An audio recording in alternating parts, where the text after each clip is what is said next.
Hello, everybody! Welcome to another fine episode of Ask Andy Anything. My name's Andy Law, and I am a chap who makes games for a living, as well as writes, as well as maps, as well as illustrates, as well as does actual plays online, and a whole bunch of other fun, exciting things too.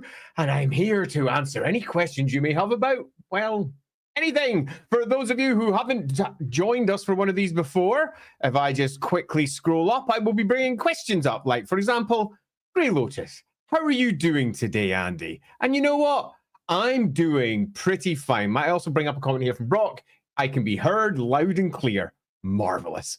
So with that being the case, and without any further ado, I'm just going to jump straight in and see what sort of exciting questions we have this time. First up, it is Brock. What steps would I take when repurposing or adapting a story from another setting into Warhammer Fantasy Roleplay? Say from an anime or video game which may not be fantasy. Now, this is something I have done a lot. In fact, I've done it a lot, Brock. So I have quite a few opinions as to how to do it. And most of them will be really kind of obvious because most of the steps are pretty obvious, but they're worth going through nonetheless, just in case you haven't considered them. First up, what have I translated over from Warhammer Fantasy Roleplay? You name it, I've done it. So I've taken adventures from Call of Cthulhu, most famously Master Nyarlathotep. I completely rewrote that for Warhammer. I've taken ones from sci-fi games. I took one from Ascension, if any of you know the Ascension RPG. I've used superhero games and the adventures that were dropped there, because at heart, it's the stories that matter. And if the stories speak to the core themes of a good Warhammer campaign, I am more than happy to port it over. Now, if it's from an existing roleplay game already, it's super, super easy to do. If it's an established campaign, all you need to do is effectively grab the barcodes, scrub them out, take every name and Warhammerize it, take every handout and Warhammerize it so that it now speaks to the Warhammer world rather than the handout speaking to the world that was originally created for. And you find that almost does it. It's basically just renaming everything and ensuring that all the stories properly fit in with what you want for your Warhammer world. If you're taking stories from a different genre entirely, like, for example, movies or anime, as you suggest there, or video games, that's different. For example, I once ported over effectively the entire Mass Effect story over into a 40k RPG. And all it does is it's basically the same as porting over an RPG story, except it just requires a lot more work from you because you have to actually build the adventure. Now, if you're the sort of GM that can easily improvise, you're going to have no problems with that at all because you probably won't write an adventure. Instead, you'll just go, this is the story I'm doing. I'll make up some loose characters and let's just go. But some people prefer a little bit more structure. And if you're one of those people that prefer a bit more structure, you'll need to sit down and effectively write up the adventure using the other storylines that you're porting in as inspiration. But loosely, this is something I strongly recommend not only that you do, that you try out if you like creating your own adventures. It is, however, potentially quite a lot of work because you have to write whole adventures where if you're just using something that's pre-published, that's obviously an awful lot easier. Going to bring this one up here as well from Legion. Regarding LAWhammer Elven paths, if an elf was imprisoned and be forced to break a stricture, I assume that that would result in all consequences that entails. And he also adds a little bit there about the Path of Shadows, imprison in a single cell and a single bed for multiple days. We actually cover this in LAWhammer Legion, where Alamenowithe was trapped within the Grey College at one point, and she couldn't get out of her room, and she was there for a few days, and she went a bit batshit. She started seeing things went a bit odd. And yeah, the answer is, as it currently stands, going back to your original question, the result would be the consequences that it entails. Yes, we have rules up. Now, for those of you who don't know what this is about, I've got a bunch of special rules for elves that we use in our Warhammer Fantasy roleplay campaign. It's currently sitting behind the patron paywall because they're not finished.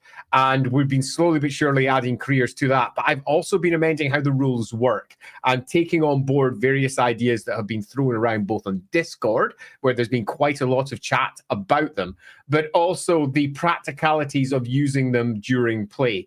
And during play, they've worked really well because Lindsay is very good at sticking to her restrictions and is particularly good at role-playing that out. But nevertheless, there's still a few points where I was like, I wish I changed that. I wish I'd written that differently. So, Legion, the actual answer to this is going to be watch for the next set of rules because I'm going to be updating it. Okay, moving down to Cole Patterson. Thoughts on the Total War add-on of Oceanids and Sea Elementals. So, Cole, do I have thoughts? Yes, I do. I had an argument once with some folks that were working for Games Workshop back in the day. This is 25 years ago. Gosh, I'm old. No, 20 years ago. What year are we in? 25? No, it's 20 years ago. So it's back in about 2005. So we're talking the early days of Warhammer Fantasy Roleplay 2nd edition. And at this point, the Wood Elves had gone through their clear updates with Dryads and the whole idea of spirits of the wood, and how there were effectively almost tree elementals and tree spirits and big, huge tree men and various types of spirit. And I said, great, yeah, sure, I want to do more. So I immediately pitched in and went with the Naiads to balance out the Dryads and gave them both war forms and their true forms. So somewhat similar to how the Dryads had got their sort of normal Dryad-y form, which looks like basically elves, and then they had their war form where they turn into these bark-encrusted mini tree men. Super cool. I wanted to do the same for river spirits. And Games Workshop said, yeah, no, you can't do that because spirits like that don't exist in Warhammer. And I was left going, but they do. And I cited all the examples. I've cited both older examples, and I said, these don't matter, but it's worth noting they've got history in Warhammer. And here is what the current Wood Elf formula says and why I think they should be included. And they went, huh. And there was a long wait. And that long wait turned into a discussion behind the scenes, which, because I was also behind the scenes, meant I was involved with a conversation that I had raised as an issue. So I ended up being the person who was one of the arbitrators on my own case, so to speak, which felt very strange. But on the inside, I basically reiterated the exact same things that I had said in my initial petition. And the general outcome of it was, yeah, sure, go ahead. So watery spirits were added in the Warhammer Fantasy Roleplay 2 companion, Warhammer Fantasy Roleplay companion. And I was very happy, and it established a precedent. And after that point, spirits became more of a common thing. So what do I think about the Oceanids and Sea Elementals? Fucking awesome. And I'm really glad to see them there, particularly given that this also supports many of the other elemental uses that we have seen across Warhammer from places like Araby and elsewhere. So this, as far as I'm concerned, is a good thing. They also look pretty freaking awesome too. Okay, moving down to Sorcerer Friend. Hello, Sorcerer Friend. How would you depict an Ulgu dragon associated with Ladriel? What if it was Bretonnian aligned? So this is super interesting. For those of you who don't know who Ladriel is the very mysterious Mistwalker goddess of the elves, the supposed consort of Azurin, who was given dispensation by Azurin to walk the Warhammer world in contrary to his great edict where no gods were allowed to walk the Warhammer world. She was allowed to for whatever reasons. Beyond that, Ladriel is very, very loose. We have very few details as to who she is until we hit the End Times material, which made a whole bunch of crazy choices. And they decided that Ladriel didn't even exist as a goddess, in fact, was Lilith. It was a choice. You are probably aware of my opinions of that choice if we check into any of our other streams that we've done over in Lorebeards.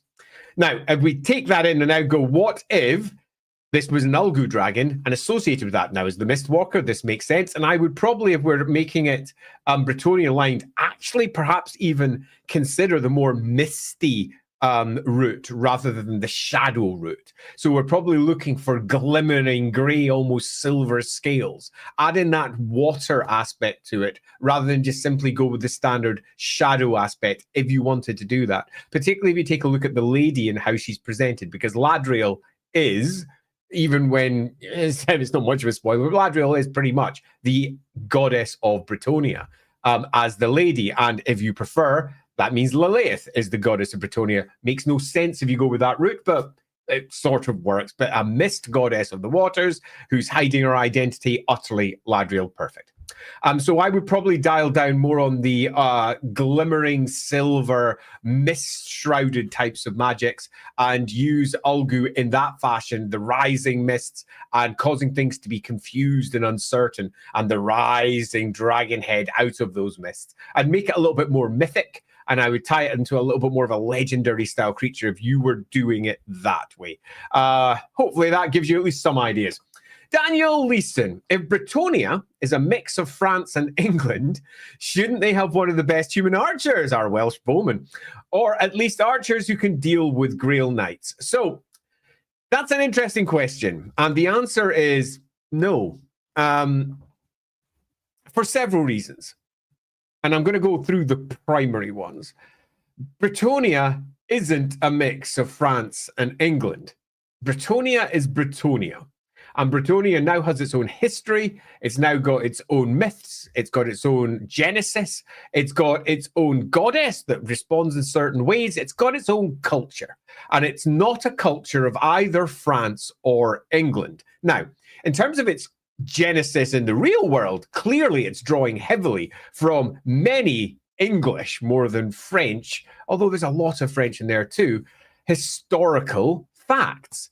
But they are nothing more than a starting point.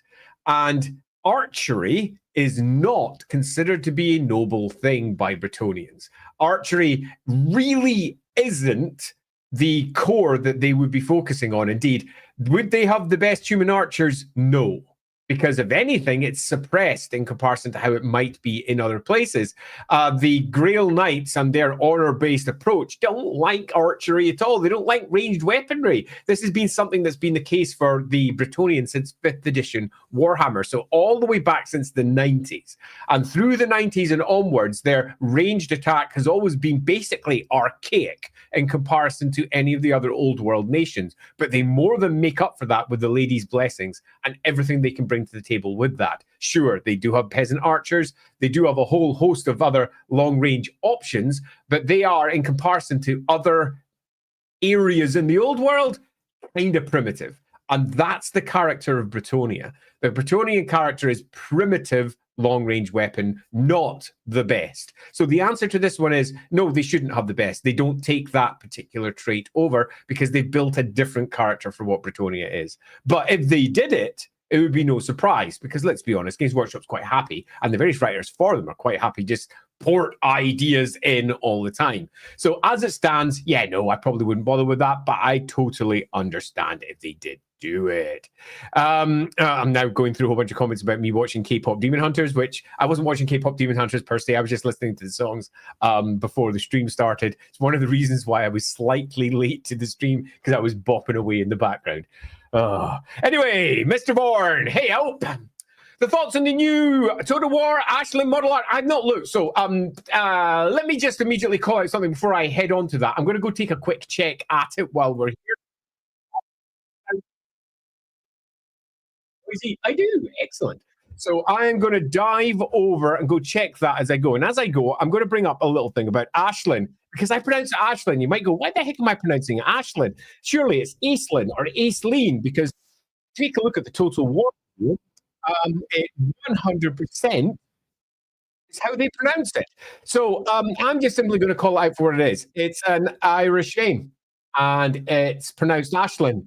And the people who are not pronouncing Aislinn, like all other Irish names out there, they just get mispronounced all the time. And this is common for Irish names. I would prefer to pronounce it correctly, thanks.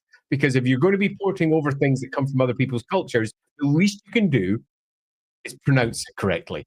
Now, most in Games Workshop literally don't because they don't understand other cultures particularly well. This is commonly the case when they're doing something with other people's cultures and haven't got anyone to help from those cultures to add extra detail. There's a lot of Irish, Celtic, and Scottish Gaelic influences in many of the Elven write-ups down through the editions of Warhammer. And I have lost where my screen is. Oh, there I am. Okay, so I need to go and find this video while I'm going so that I can give you a bit of a comment. So if anyone, in fact, before I bring that up, could I ask somebody in the comments to find where it is in the video? Give me a timestamp, and I will go and check it then so I don't slow down as I'm going through all the different questions. So let's move down to Skylar. Hey, Skylar, thanks very much. In most stories, Sigmarites come off as less polytheistic than other citizens of the Empire. Side effect of the writing, what extent is that true? Well, this is one of those really difficult ones. Horses going before carts and carts. not necessarily being pulled but pushed. And by that I mean some writers have written this, so that means it's the case. And when someone like myself comes along, where I, for example, was pulling it all together to try and make sense of it for Warhammer 4th edition, I've got to take into account everything that Games Workshop has done through its various writers who have taken an almost one God view to how the Empire should be presented. And this is sourced all the way back to 4th edition Warhammer, where to many extent they got rid of all of the gods in the Empire. And for a wee while in Warhammer, there was only Sigmar. So for many writers, it's understandable why they only brought up Sigmar. However, Black Library, as it was continuing to write in the background, kept on mentioning the other gods. And as later editions expanded out the Empire, and we're talking as we move later into 6th edition, 2 editions, a good 10, 20 years, they went, you know what? Maybe there are other gods inside core Warhammer 2, but it really wasn't until the Storm of Chaos, which, to be honest, was retconned, and we got the cult of Ulric finally returning into the setting again, that we got any real strength of other cults inside the Empire, inside the core Warhammer game. The Warhammer Fantasy Roleplay always had them all. But that isn't to say that they were definitely going to in 2nd edition. There was, I know, a discussion about only including Sigmar for the Empire, which is, as far as I'm concerned, crazy, and it was a discussion that didn't necessarily stand out to the developers, who I'm convinced, although I never really did ask Chris, pretty convinced we'd have thought that was heresy. I really should ask Chris. But yes, is it a side effect of the writing? Sort of, but it's more a side of effect of what happened in the war game, where Sigmar became the core focus for the war game, and that got changed over the course of time as we eventually moved into Warhammer, where all of the gods are there mentioned all of the time. By this point, we've had tons of articles about the different knight orders and how there's Morian orders and how there's Sigmarite orders, there's Talite orders, and all the gods are represented by different troops.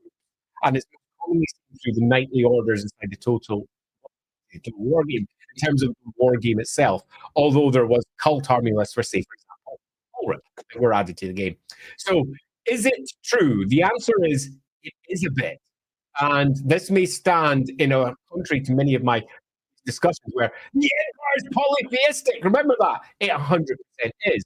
That doesn't mean that there aren't parts of the Sigmarite Empire that don't absolutely believe that Sigmar is all they need, the only true god that is important.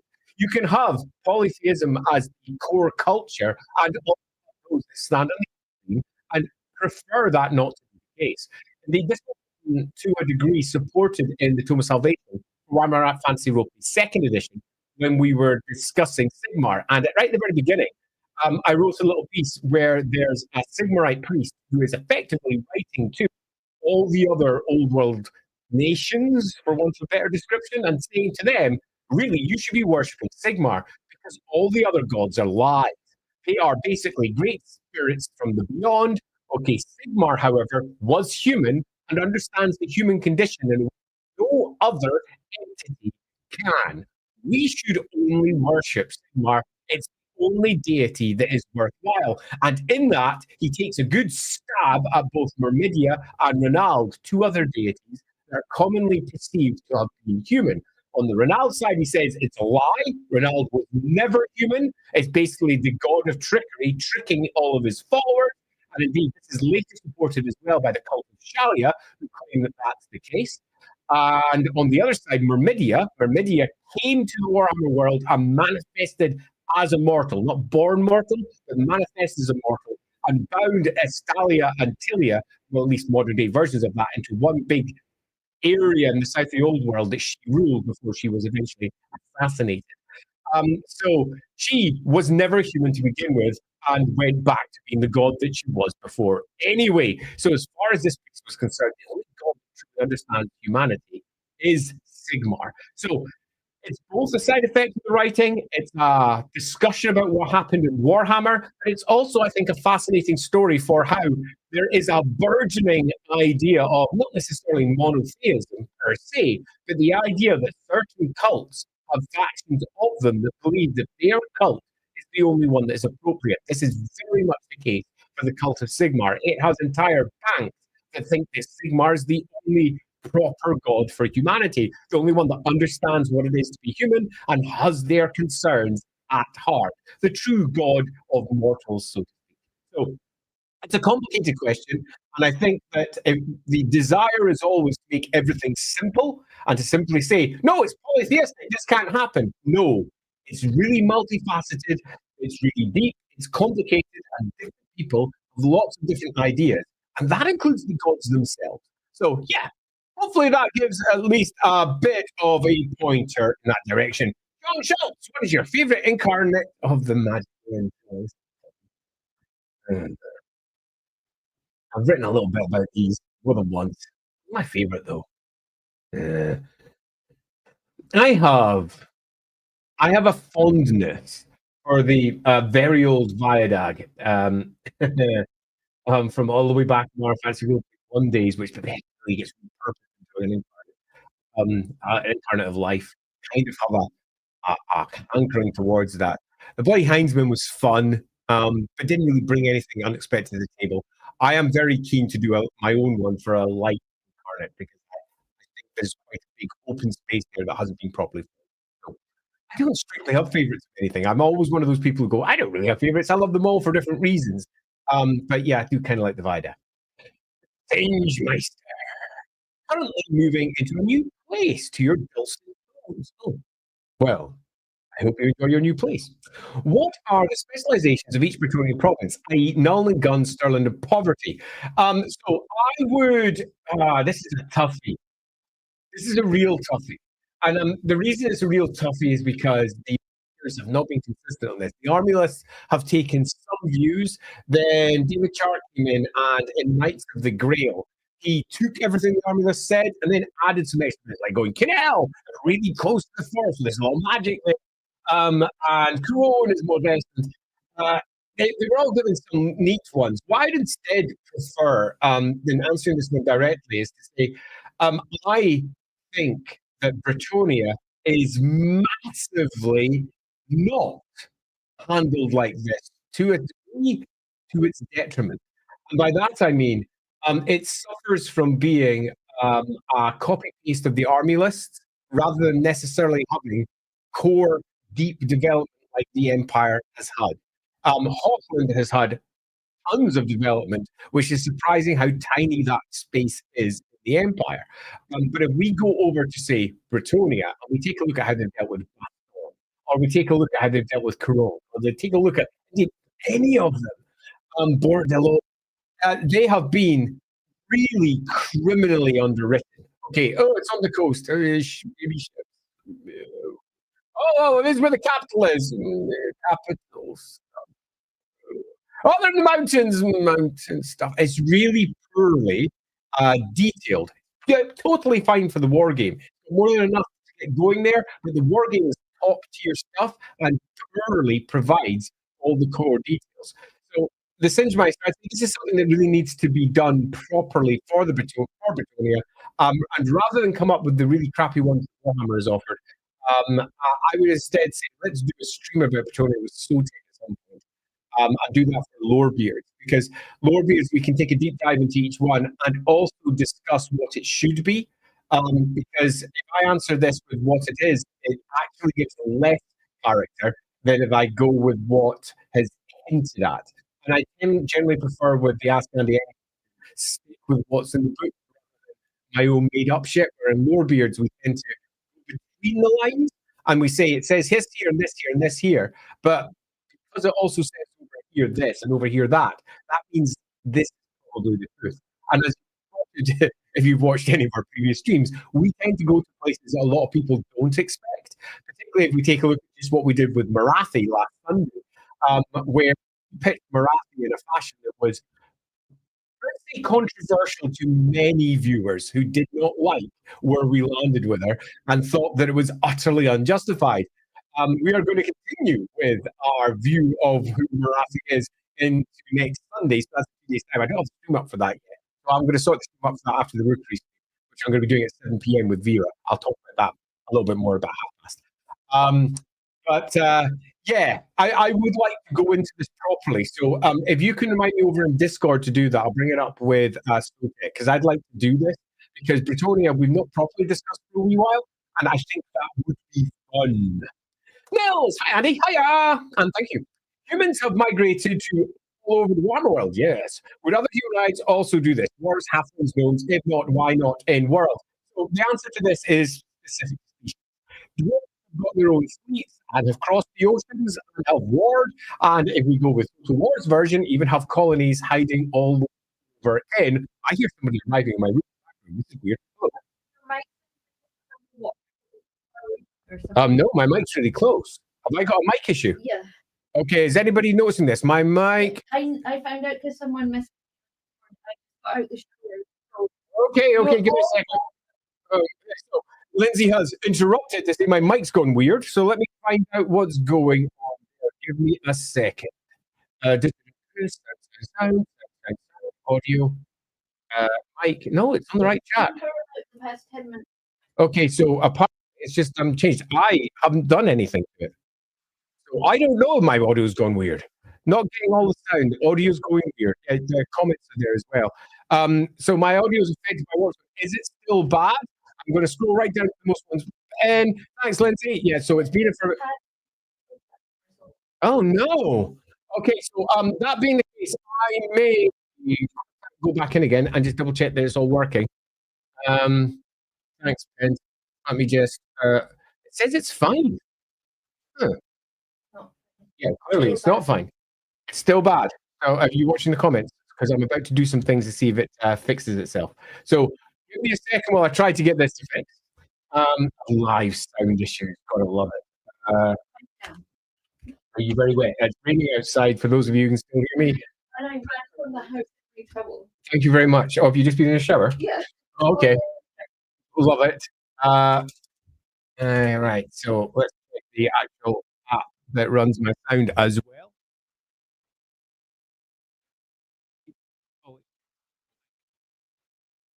Okay, how's that? Okay, I've now changed it completely. I've gone through a different mic setting. That should fix it. So I'm diving back in now. Yeah, I will go back to super chats. Okay, is that much better? How's that? Okay, have I got it working? Ah, perfect. Whoa, okay, right. So I'm tempted to go back over my previous super chats. How well did they come in? The app had gone crazy in the background for reasons I don't understand. Had gone on to a different profile. It was It was on the right profile to begin with. Very, very strange. Okay, this is much better. Says one. Still dropping out a little. Much better. Shouldn't be distorted. Huh. That's not ideal. Lindsay rules, find the issue. Yeah, so it's still dipping out. It's better, but not fixed. Okay, I'm actually tempted to put my headphones on and sort this out myself because I refuse for this not to get fixed, particularly because I'm going live with the rookery later. So let me get my big cat ears on and I'm going to listen to it myself and fix this shit. Cat ears. Oh no.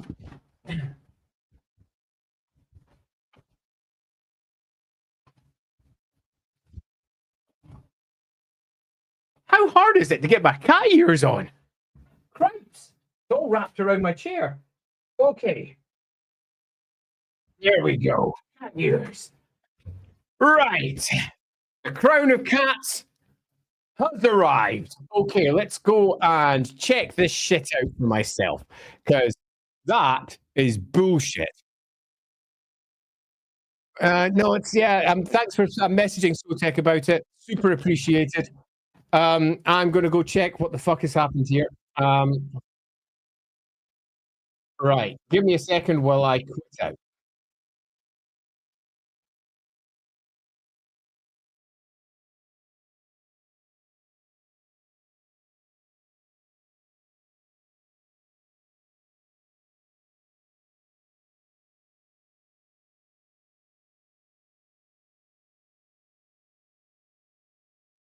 I have returned.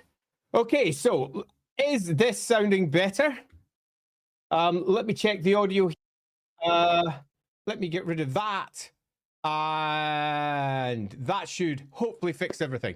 Okay, can I be heard? Is it coming through well? Am I alive? Are we going well? It's still dropping out. No! God damn it. Okay, so I could, that's anyway, how is everyone? Good question. Yes, audio is lower now. Okay, I'll go check to see what we have. Audio, it's the right mic. Everything is correct. Let's check over here. Mic setup. Okay, I've done another change. How is that? Have I got myself a little bit louder? Am I better? A bit quiet. So, your mic is up if using the chat ears. No, I'm not using the chat ears one. Lower volume, but not dropping in and out. So it's only a volume issue. So, okay, so let's change that there. Get rid of that. Okay, how's that? Are we better, a bit louder? Louder and better. Oh, holy crap. Right, so apologies, everyone, for the crappy sound there. I had no idea that was happening. I am going to, later on, edit this stream and give a quick, it starts from here.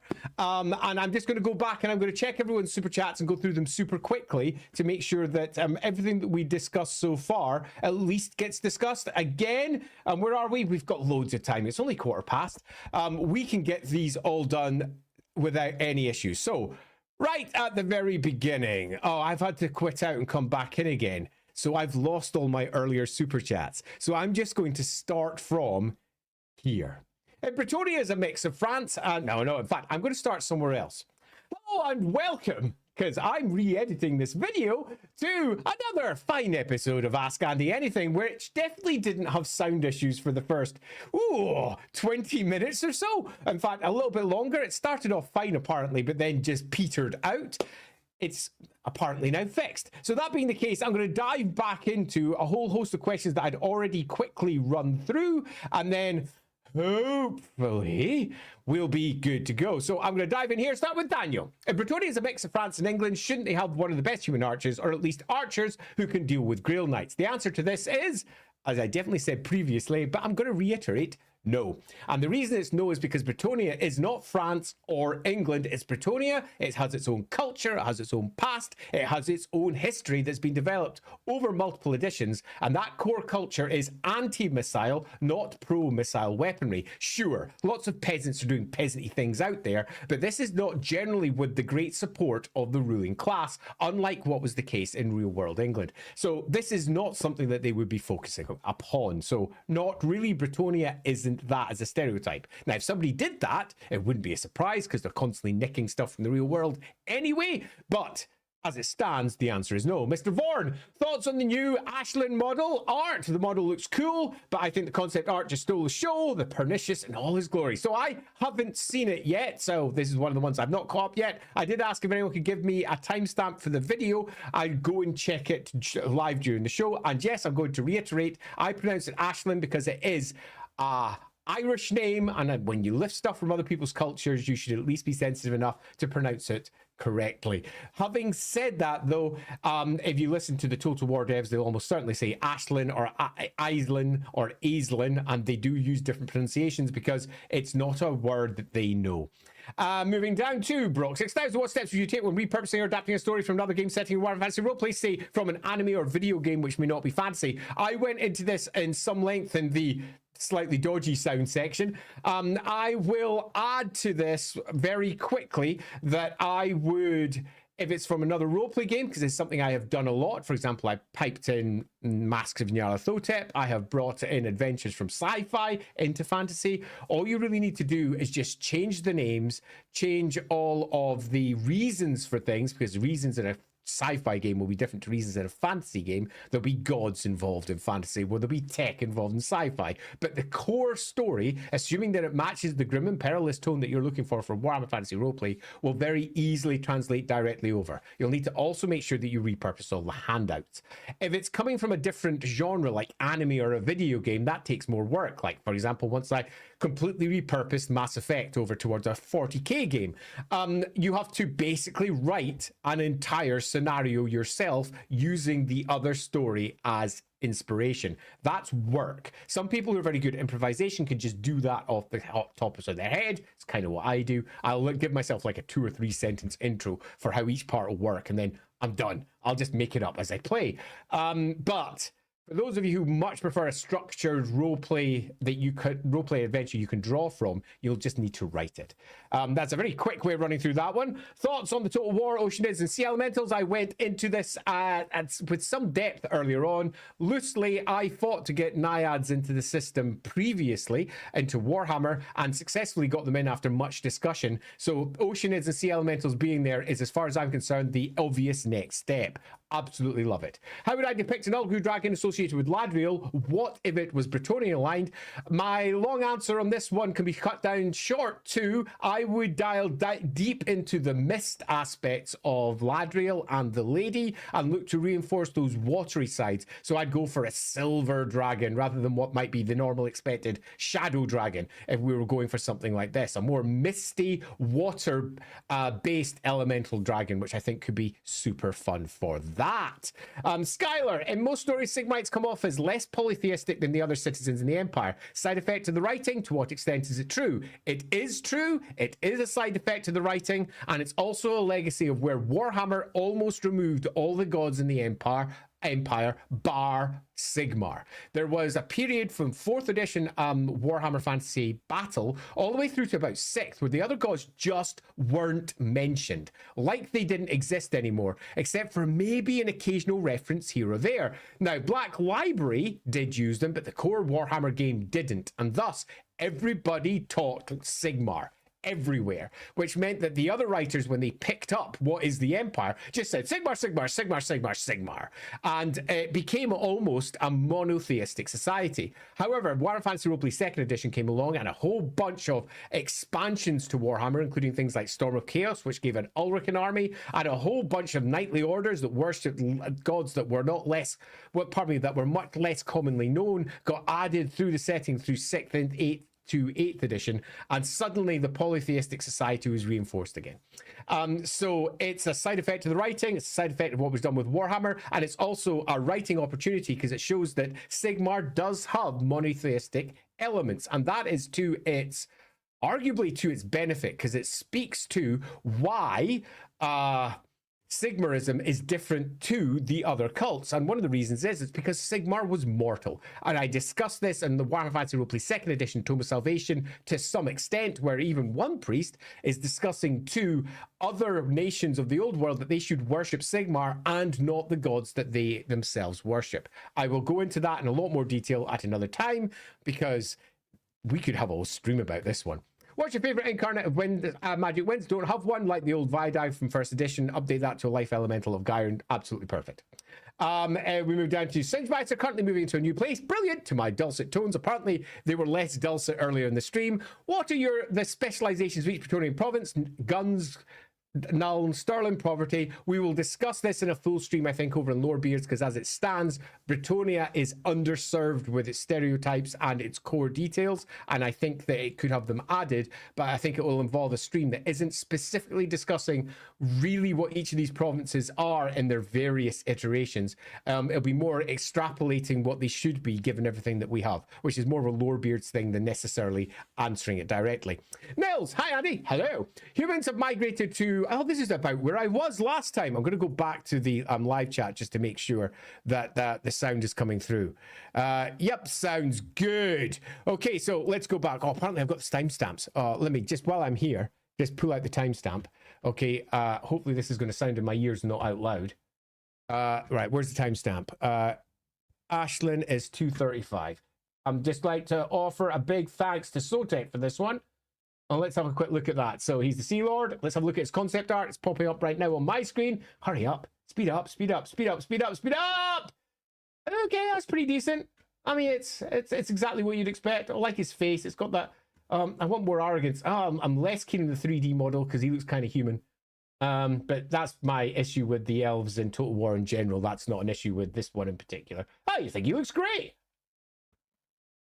That's cool. Right. That was fun. Really glad I looked at that. So anyway, moving back. Nils.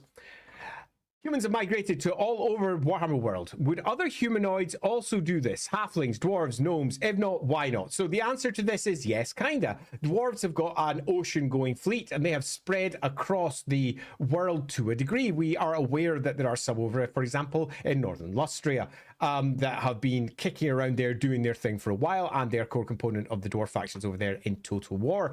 Halflings, much less so. Halflings originated over in the same area as the ogres, and they migrated into the Empire as a species. Most of the halflings that we are aware of in the old world are centered in the Empire these days, and they have examples of themselves all over the rest of the old world, but they are not particularly there's a real question, is what Andy thinks of the designs at 8:30 if he's time to in a stream. I'll have a look at that in a moment. But anyway, moving back to where I was so I don't get lost. The halflings are sort of an old world species now. The gnomes, much less so. They originated over in Albion, spread from Albion into the old world, and haven't really spread much further than that. They've got no way to do so, and they have always been sitting behind the scenes of many of the old world groups. Nowadays, gnomes are pretty much stuck in Albion, the Empire, parts of Bretonia, and areas that are in the north and the west of the old world, rather than the old world as a whole. So each of the different species have got their own stories effectively around this. Some are a little bit more wander around the world, others very much are not. Biofoot. Did you know a squirrel can survive any fall? I didn't. I love that detail if it's true. I didn't. I love that as a detail, and I feel like I'm going to steal it for something. I don't know what yet, but that feels like it should be used. Bronze Scorpion. Can Wight Kings reset the command of necromancers or vampire counts? Do the Wights retain their personalities similar to Tomb Kings? Wight Kings are a big hole in the lore. Holy crap. They get like a page saying, these are these different things that are not like the vampire counts, and why don't we have an undead army list to cover these things? Because we don't. So Wight Kings, yeah, Wight Kings. Oh, there's old kings and their barrows down in the vaults in particular. They're all over the place. But can they reset command of necromancy? Who knows? Is the actual answer. The Wight Kings are exceedingly poorly described, and what they are capable of doing is nothing more than mostly hyperbole and color text added to try and make them sound cool in an army list. The detail for this is sadly lacking, so we are left with just having to make it up for ourselves mostly. If we go with what used to be the case all the way back and say the undead army list, the answer to this is kinda yeah, because Wight Kings not only held their own personality, they were effectively attracted to the undead in the same way that many vampires were. And it's not so much that they reset the command of others, it's just that undead, the constructs that most of them were, the weird half spirits that they represented, were quite controllable by things like the Wight Kings. But the answer is, sadly, as it currently stands, not particularly well detailed there. Right, I'm going back to the live comments to make sure I'm not missing anything. One more thanks to Lindsay for calling out the sound and the issues we had there. So move back down to Sorcerer Friend. Hi, Andy. Hiya. Are Minotaurs a separate species to Beastmen? Yes. They seem more able to get blessings from the Chaos Gods. They are a completely separate species. There are attempts by various writings to try and conflate Beastmen with Minotaurs for, I think, relatively obvious reasons, because they are a little bit like giant Beastmen, particularly when you take a look at the gore and how many of them are effectively bovagores, or like bovine gores. So the idea that Minotaurs are Beastmen is a very common belief, and I think would be a common belief in World 2, but they are freaking enormous. They're different in the same way that ogres are different to humans. They are clearly a different species, and one that is, broadly speaking, chaos facing. Moving down to Bronze Scorpion. Like, subscribe, and buy Dark Deeds. Oh, dude. Buy Dark Deeds. It's a lovely game. There's probably a link for it down in the YouTube comments right now, because, well, not the comments, YouTube description, because I added one earlier. Do go buy Dark Deeds. Okay, Ricky Chapman, been listening to the Hammers of Ulric. Oh, I haven't read that in a long time. We can't help but giggle every time they throw a dead body off the cliff of size, which is always funny. We find the image of a body ragdolling the cliff funny. So, Ricky, I think it is actually a bit of nonsense from Warhammer Fantasy Roleplay First Edition. The cliff of size is really funny, but in Warhammer probably wouldn't exist in its current form because the mess that it would leave down there would attract all manner of horror. And there is no reason for this to be the case. It would be dealt with in a different way, and it would be public concern and a public issue. Boris Todbringer wouldn't allow this to continue in the way that it is. So it needs an update, and it never really got a proper update, or at least in the way that I liked. It was when I was planning the Middenheim book, back when I was the producer, I marked in my notes that the cliff of size had to be updated to make sense. I wanted all of the same imagery, tossing things off the cliff and all the rest. It just needed extra shit down there for what is done with everything that happens, because it's absolutely essential to make sense of what is the Warhammer world and what it had become from the first edition of it. But yes, it is funny. Tablam! Hello! So many questions about Bretonia, but we keep getting put against the unfair pool for each Lorebeards. Please give us a chance, please. So I agree, and I'm going to bring this up with Sotek, because I would like to do a Bretonian stream, and we've kind of skipped by them a fair number of times because they've never won votes, and every once in a while we just step in and go, fuck the votes, we want to do a thing. And Bretonia kind of needs it. We've done quite a few streams about the Empire in various parts because the Empire is always popular, but we haven't for Bretonia, and I do think it would be a worthwhile addition. Biofoot78, Lindsay Rules found an audio issue far away. Thank you, Lindsay, for coming in and saving us. I don't understand what went wrong with the audio. I'm pretty convinced I think I know what happened, and it's because I was sorting out the Inside the Rookery stream on the outside, and I think the audio was getting filtered through a completely different streamline. It didn't make sense until I quit out and came back in again and it fixed itself. So yeah, just stupid. Good evil! The Warhammer Fantasy Roleplay starter set characters seem to be the ones that canonically are in the art. That's correct. Was your intention for people to do this or just play with them for a bit before rolling fresh ones?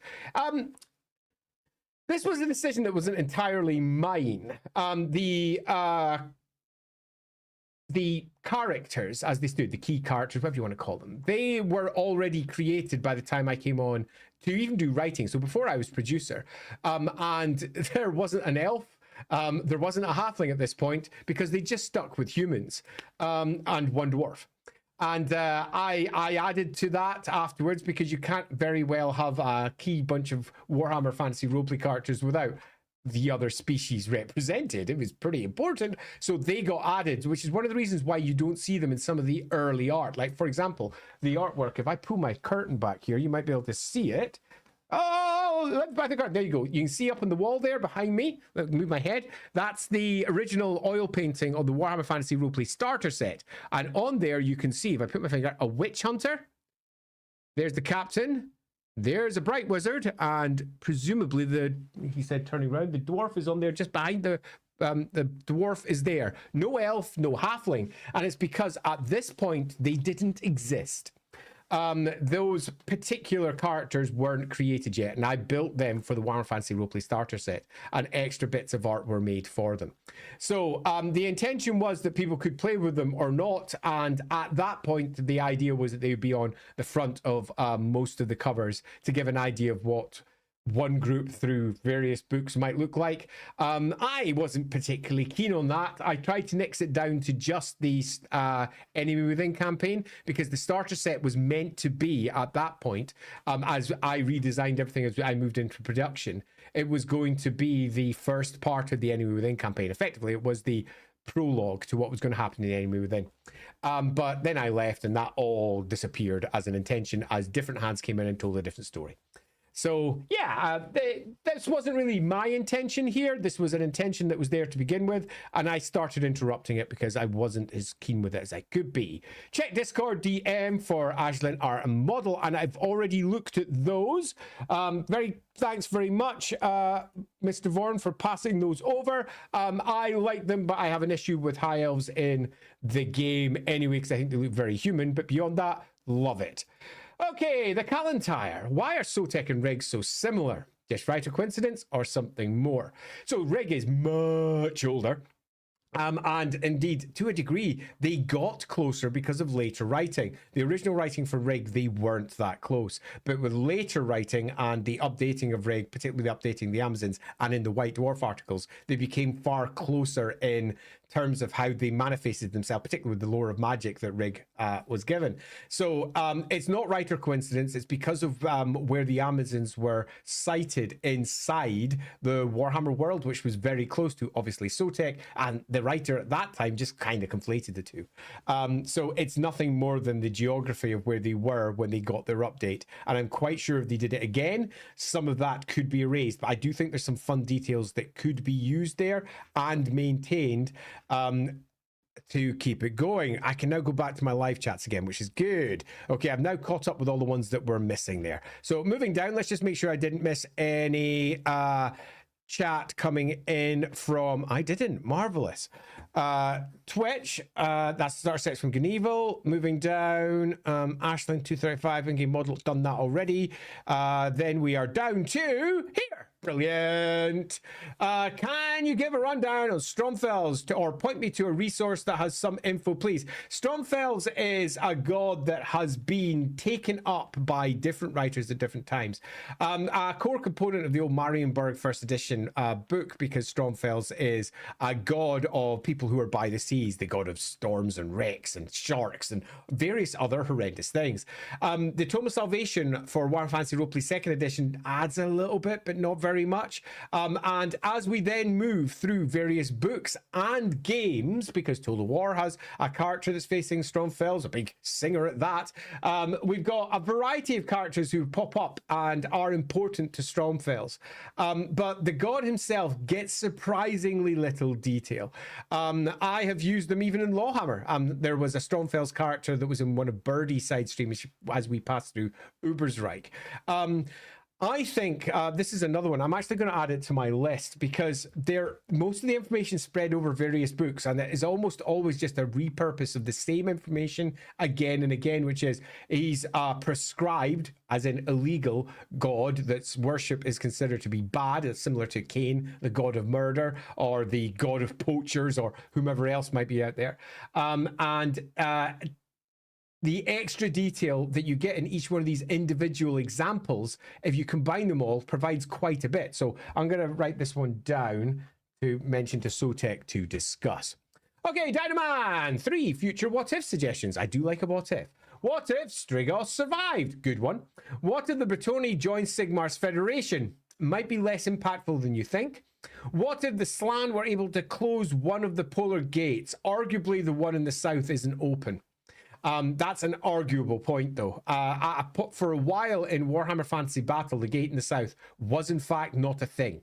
It just didn't exist. They only had the gate in the north. And then they went back to discussing both poles again. I was actually forbidden from writing the southern pole in several of my bits of work at some points because as far as Games Workshop were concerned, they had ditched that as old lore. And then they brought it back again. So I think that what if might be less impactful than you think. But the rest, definitely interesting. I might be better to say what if the southern gate didn't explode. That might be a more fun one to do to try and get a good story out of it. Sarmelian Bloodweaver, thank you very much, by the way. Needs some Bretonian stuff inspired by I'm going to pronounce it wrong. Galahau. It's like Galahad. And other obscure Arthurian knights, or gargoyles and Taresk. Is it Taresk? Oh, I do not like pronouncing words that are not my native language. For water stuff for Z-Lady. So, Galaho, I guess. Obscure Arthurian Knights. Yeah, maybe. But I generally prefer, once you've got that inspiration point marked, as in, yeah, we are kind of inspired by Arthurian Knights. I prefer to create, generally speaking, new stuff. New stuff that's maybe influenced by your source, but definitely not just a reproduction. But I kind of agree that some of the more obscure stuff, which clearly I don't know, might make for some really good stories. As for gargoyles and maybe grotesques and various other water stuff, I do think some of that could work really well. Skylar Martin, part of me imagines Sigmar as a nobles god. My reasoning is primarily due to the witch hunters. More than the other cults, it seems like Sigmar persecutes the poor and rules through fear thoughts. In some examples, that's true, but Sigmar is unlike almost any other deity in the Empire in that it is not a noble's god. It is a people's god. It is the Empire's god. The nobles are 100% wholly supported by the cult of Sigmar. Indeed, one of the core concepts of the cult of Sigmar is that you should listen to the representatives that you have in the nobility all the way up to the emperor. After all, Sigmar was the emperor and put this all into place. It's core Sigmarism. But it is also the responsibility of nobles to properly look after the people. And every single week, every single festag, there are throngs on every single town, most villages across the empire, where priests of Sigmar and priestesses of Sigmar, basically the Order of the Torch, are leading the people into a better version of what they could be, telling the stories of Sigmar and saying how the empire should bind itself together to hold off against the forces that lie outside. People should be working together. Not nobles should be leading us. People should be working together. Sigmar built great armies, and yes, Sigmar was the foundation point of nobility, and nobility is a core component of Sigmarism, but it is not the only one. But do we have Sigmarites who persecute, that rule through fear? The answer is yes. It's an enormous cult, but it is not what the cult likes to think of itself. They do not think of themselves as the cult that rules through fear. They think of themselves as the true protectors of the people who work with the people to the benefit of the people. But that doesn't mean that witch hunters don't sometimes go a bit crazy. So moving on down. There are Twitch chats missing at LAWhammering. So I'm going to say that that's not something I can now fix. So if you've got any that are super important that I have missed, do please drop them into the comments again. I'm going to look for you. Don't drop them in as extra cheers. I'll be looking for the one that missed out on, man. So apologies for missing those. That was part of the problem of moving in and out of the system. The system, however, kept all the YouTube chats because, hey, the system's nice that way. I'm going to give you a warning that I'm about to go streaming with Vera. If you might remember, Vera's been with Lorebeards when Sotek and I were discussing a whole host of cool stuff that she did for Warhammer, particularly over in the Elves. We also had, well, I missed one because I was in dental hell. By the way, I'm going to be in dental hell again next Friday. I'm getting an extraction, but let's just not worry about that. I'm currently dealing with the end of an abscess. Dental Hell, Lindsay and Vera and Sotek were building an elf god together as well. Vera's going to be joining Lindsay and I over on Rookery Publications channel. We're going to be discussing verisimilitude, which is pretty important. I'm literally saying verisimilitude on purpose because her name is Verisimile, because it's a word that she particularly likes. So using the real world to bring proper detail and extra detail to your characters in game. We're going to have a super fun chat. That's going to be at 7 p.m. So at 7 p.m. I'm going to dive out of this stream and go straight over to the Rookery. I hope you'll follow with me. Anyway, let's dive through the rest of my questions. Why are Sotek and Rigg so similar? I've already done this one. I've already done that one too. I've done the other one. Moving down to Sarmelian Bloodweaver, I've done that one too. Why are they all going out of order again? I'm going to guess it's because of the silly stream problem that I had earlier. So the next one is... Oh, Hendrik. Old World is an interesting name since barely anyone is originally native there, bar the Belthani. Correct. The Belthani are native, the Gnomes are native, arguably the Norse are native. Beyond that, almost all the other peoples we have are imports. Possibly the people of Tylos are native. But beyond that, all of them came from beyond the World's Edge Mountains or came from Nehekara and the various lands down in the south and came up northwards. It's one of the reasons why there's such an interesting genetic mix inside the Empire. It's not just simply a Germanic equivalent as many like to imagine it. It's a far more complicated affair than that. Dynamon! For your information, a Teresk is basically a turtle with a dragon tail. I didn't know that. So thanks very much. 6 claws, lion legs, a maned head. Holy shit! Either lion or humanish with long hair. Also, I posted a super chat about cults of the Empire before you restarted. Apologies if you've already noticed by the time you get to this. If I missed that one, apologies. I think I got that one, maybe. I'm not scrolling back again because I have to go quickly because we're already at 1:45 and I've got a bunch of comments that I absolutely cannot miss. What dark deeds do you need to do to backport to have half-ogres like half-ogres in the Age of Sigmar, fun times in the Jade College? Yes, we need to use magic. If we want to have something that crosses species lines, magic is the core way to make it work. And the Warhammer world has already done this in place. There are half-elves in the Warhammer world. They exist. But they don't exist because elves and humans are the same species. They exist because magic exists and can make fertility work in weird ways. Now, in the real world, if you did this, almost certainly any kids you'd have would be genetic messes. But that doesn't mean it doesn't work when you have magic, because when you have magic, weird shit happens. So if you want that, it is not beyond the realms of what Warhammer already opens. Apparently this is the one I missed. What exactly are the cults of the Empire? Are most people in the Empire members of a cult? No, or not. They are not. You've said before that most people, even in the cults, are polytheistic. Yes, but it's odds that most religious conflicts seem to be between cults. They are. Solely dedicated to one god? Often. Rather than movements which favour one god but acknowledge the others? Yes. Or doctrinal differences about how the gods are collectively worshipped? Less that. There are significant cultural divides, which is probably a better way of putting it than necessarily looking at them as religious divides, although the religion is at the core of it. One of the major cultural divides in the Empire, in fact, it's almost a tripartite, are those that believe that Tal's way of existence is the best, those that believe that Sigmar's message is correct, and those that believe that Ulric's message is correct. And they culturally think that each of their messages is better. It matches with their religion perfectly. It matches with their history perfectly, because the Teutigans, for example, worshipped Ulric before any other god. It was the most important to them. It was their personal tribal god. And that's why Ulric was important to them. It was almost polytheism with a monotheistic character sitting at the heart of it. And all of the tribes of the Empire were like this. All of them. Every single one of them had their own patron god. If you go down to what was to become Solon, they had Sul, which effectively is Solkan. That was the original intention. They had Solkan as their primary god. You go over to the Telutans. They had Tal as their primary god. You move over to, say, Hochland. They had Lupus as their primary god. We go over to Ostland. They had Guvaur, the bull god, as their primary god. So each of them had this as a cultural beginning anyway. So it's not polytheism as we generally understand it in the real world, but it's still polytheism. All of the gods are important for different reasons, particularly as all of these cultures mixed and merged. Go take a check in the Tome of Salvation for discussions on how each of these individual tribes started off as monotheistic, almost with their own patron deities protecting them. And as they merged and the Empire began, 5 gods rose up to be the most important in the Empire. The Quin Deus, the 5 original ones, the old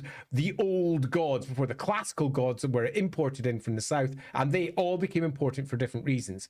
This is an enormous conversation, and I think it's not one that I can do in the remaining 12 minutes I have for this stream. So I'm simply going to say this is another example of something that I think we have to discuss over on Lorebeards, so that we can deep dive into what Warhammer polytheism is, because it's not the same as real world polytheism, but it also is, but it also isn't. And monotheism sort of exists in weird ways. And then we have to start moving beyond the polytheism and monotheism to other theisms as we discuss different versions of how Warhammer religion manifests. Basically, the answer is it's big and it's complicated, and we need to discuss it in depth to properly understand it. So hopefully sort of helps there. Okay, moving down to Henrik. Have I caught up with all the comments? Holy crap, that was fast. That was brilliant. Interested if Old World manages to tell the story about why Magnus manages to sell the Empire and the threat of chaos without armies getting past Kislev. Yeah, me too. I kind of touched upon this in the Tome of Salvation, because apparently the Tome of Salvation is the book that I'm going to be referencing most in this stream today, where we have a big long discussion about the things that Magnus did to convince people. And it was largely, if we go with the story as it's currently understood, the gods supported him and they manifestly supported him. This, however, has turned into broadly Magnus the Pious is Sigmar, and Sigmar very much believed this. But if we look at what happened when he went to, say, for example, Talabik land, a great heart of Tal appeared in the great temple of Tal, and bowed to Sigmar's representative, because hey, he kind of was Magnus. If we go up to the Middenheim version, he passed through the sacred flame of Ulric, something that kills everyone, and Ulric said, yeah, no, he's fine, and Magnus comes out the other side. If we go down to Marienburg, which remember at this point is a part of the Empire, the great Triton rises up. That's depending on the story you go with, Manan's son, the god of the sea's son, or alternatively, one of the god of the sea's greatest spirits. In truth, Triton is sort of a greater demon of Manan. And this great entity comes up and again, trident in hand, bows before Magnus and says, you gotta listen to this guy because bluntly, the end of the world is coming unless you get your ass in gear and go do some shit. So one of the things that the existing story uses is that Magnus 100% had supported the gods in what he was doing. Now, will they run with that or add a new one? We'll find out. Right, I'm going to take this moment because we're now about 9 minutes before I run off to have a quick check to see what the other bits that I was supposed to look at. So apparently the Sky Cutter animation's at 7:35. So I'm going to go take a check at that. I might even see if I can get this window up as I'm doing this so we can all have a look at it before I run off. Let me just go add share screen. Let's bring up the window that I'm doing. Oh God, I've got too many windows open. Oh, fuck, and they're all called YouTube. Which one is it? Who knows? Let's just keep on pressing on one of them until it eventually shows me a video. That's it. There we go, share. Let me bring that up. There they are. So I need to go to 7:35. I have no idea if the sound's going to come through because I've got my sound switched off on my side. So I'm going to go over there. Oh, look at the Sky Cutter. Oh, and let's go to 35. Press play. Of those units, one are just going to be armed with archers on top that are going to be shooting at enemies, while the others are going to have bolt throwers on them. So imagine having a bit of an artillery piece on a highly mobile sky chariot, basically. And this can be. Do I have any other ones that I should look at? I've already looked at the sky, already looked there. Surprise at 8:30. I think this is the one that we discussed right at the beginning of the stream. It is indeed. I freaking love these. Infantry that are pretty much designed to take the blunt force of enemy attacks and withstand them because them being made out of water, they are highly resistant to certain types of damage. I do suggest you bring some magic attacks against them if you want to be fighting them. And the Sea Elemental himself is also kind of this big monstrosity that is extremely good against enemy infantry. Also having that special resistance, being an elemental as well, made out of pure water. We've made some incredible animations for it. For the sea elemental that came from Citadel, the lead one, that's almost, well, hell, that must be like 40 years old now. It's almost that, except they've got rid of the obvious arms that, well, so we can't hear you. I've just stopped it there. So yeah, I'm back now. So yeah, the just look at it. The sea elemental is very closely in terms of its swoosh, like the really old sea element lead miniature. They've got rid of the arms and made it less human and clearly gone for a more draconic idea, which works very well with the high elves. And as I was saying, I fought hard to get naiads into the setting back in the day. If I turn off the sound, if anyone can tell me if the sound is off currently, and I can just have that playing in the background. Is the sound off? Hopefully you can't hear it now. And can you? Can you? Is anyone going to make a comment? Is that Europe? You can hear it, or Europe, the sound's off. That's gravy. Great. Okay, so I'll just keep that running just in case anything else pops up in the background while they're chatting away. I fought hard to get them in, and Games Workshop back in the noughties, when I was writing material that I was hoping was going to add extra spirits into Warhammer, did not want them included. Also, just as a small aside, Lore of Mists and the idea of that, I think going back to the earlier discussion where we were asking about how we can incorporate an Ulgu dragon in with Bretonia, take a look at some of the offshoots that's going to be coming from this. I think that could work quite well. But that aside, and I was you might not have heard this earlier in the stream because my sound was dodgy, but I was both the person asking them to include it, asking Games Workshop to include the thing, and then also when that email arrived with Games Workshop and it went to the team that was making the decision behind the scenes, I was part of the team that was also making that decision as it was being discussed. So I was making a judgment call on my own work and whether I think that work should be included. And it was really weird because I was in the conversation going, well, I think obviously I'm right, and this is why. And I explained from the Wood Elf army list where the Dryads were and how the Dryads look like elves and how the Dryads took on a war form with their bark-covered flesh and how we could easily replicate that on the water side with the Naiads. So they had their almost elven form as spirits, and then they moved into their war forms, which looked much more like swirling pillars of water that were fucking cool. And everyone went, yeah, okay, that is kind of cool. And my main argument was the roleplay game always adds depth. It takes what the war game offers and adds extra detail for where the war game literally can't go. Where at that point, the general idea was that the roleplay game should just offer what was inside the war game. That clearly was a nonsense because the war game just doesn't add enough detail for a roleplay game to work. Unfortunately, the people who were behind the scenes went, no, we agree. I was really glad to be in the room, both asking the question from the outside as a freelancer and also from the inside where I was working directly with all the folks at Black Industries at that point as part of their team putting the books together. So it was really weird to be on both sides of that argument, but I'm kind of glad that I was, because we might never have got this today because there wouldn't be a precedent for the various types of spirits that exist in the Warhammer world and could have been mentioned, because at that point it would have been left with just and only just what the Warhammer armies offered, and they didn't offer that. So I am super happy to see them there because the Oceanids fucking rock, particularly when you take a look at the horsey one. Let me see, bring that back up again, bring up the horsey one, because you know I'm Scottish and we love a horsey thing here in Scotland because horsey water spirits are effectively kelpies. This is a kelpie. If you haven't seen the great kelpies that are models outside Stirling, you should go see them. In fact, let's see if I can bring up kelpies. Let's see if I can bring that. There we are. Take a look at those guys. Big, massive kelpies up in Scotland. So this is the sort of thing I love and absolutely delighted to see this sort of thing be added into Warhammer. Oops, I could not like it more if I tried. Beyond that, we are now heading towards the hour. Let me just double check if there's any other questions that have been added at the end. There isn't. That is good.